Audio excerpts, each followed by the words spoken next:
Townsel here. Remember, it's free to like the video, subscribe to my channel, leave a comment below, and share the video if appropriate. What are some things that teachers need to quit saying?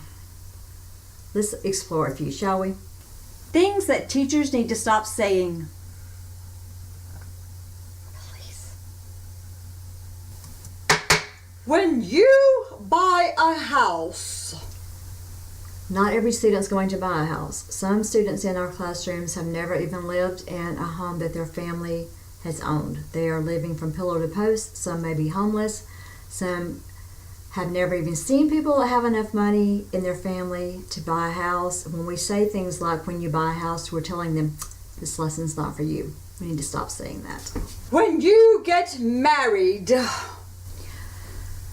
Not all of our students plan on getting married. Not all of our students are going to be able to legally be able to get married. Some of the students have absolutely zero interest in having a partnership and or a relationship and or a marriage. When we tell students, when you get married, you'll need to know this, we basically told that student, we're not talking to you today. When you have children. In the same vein, not every student that's in your classroom is going to be able to have children. Some physically are unable to have children for various reasons. Some don't want kids. Some haven't even thought about it. So when we're delivering a lesson and we tell them, when you have children, we basically told those students, we're not talking to you. How rude. When you go to college. This is another bad thing to say. Some of these students have not even thought about going to college other than teachers continually telling them, when you go to college, when you go to college, when you go to college.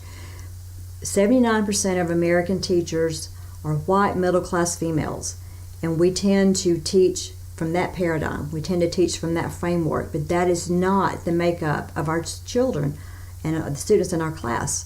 Some of them have absolutely no dreams of going to college. Some of them don't want to go to college. Some of them want to graduate and get a job. Some of them want to graduate and go to post-secondary training. Some are going to graduate from high school and go into their family business. Some of them are just hanging on until they can drop out of school and get their GED because they need to go make money or because they just hate school. Schooling is just not for everybody. When we say things like, you're going to need this when you go to college, we're telling these kids, we're not talking to you. Well, we're supposed to teach every single kid in the class.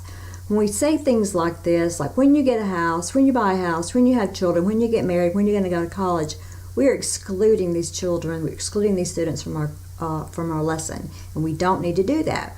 We need to use language that is more inclusive instead of exclusive. Instead of pushing students out and telling them we're not talking to them, or telling them this is where I think your life needs to go, buying a house, having children, getting married, and going to college, in whatever order we want them to do it in, that's not our place to decide.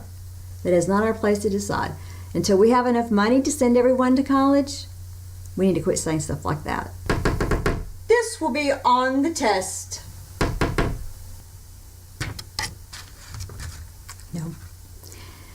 No. Taking a test is not a real life skill. That's a teacher expectation. That's a school performance. How many times are they going to get paid to take a test? They may have to take a test to get a job. They may have to take a test to get a credential. But in the day-to-day operations of most jobs, taking a test is not a job skill. We need to teach these children and these teenagers real life skills. They know that we're not when we continually tell them it's going to be on the test, it's going to be on the test, it's going to be on the test. If that's their only motivation for learning, we're doing a poor job of motivating these students. We might need to reevaluate what we're teaching them. If we're only teaching them things that are on the test, why are we not teaching them life skills? Why are we not giving them performance-based assessments? Why are we not giving them product-based assessments? Why are we not giving them a mix of both, process and product?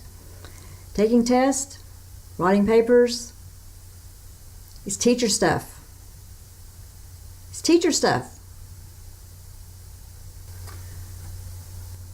Things that teachers need to stop saying. Please.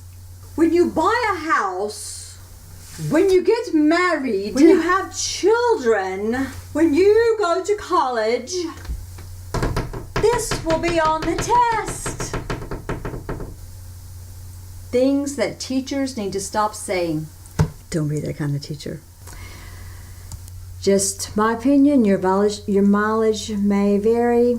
Until next time, please think about your students in your classroom and let's use language that's going to tell them that we're talking to all of them.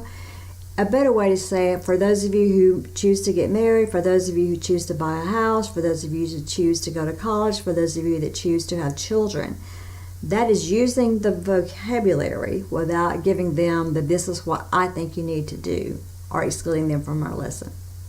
Just think about it. Until next time, bye.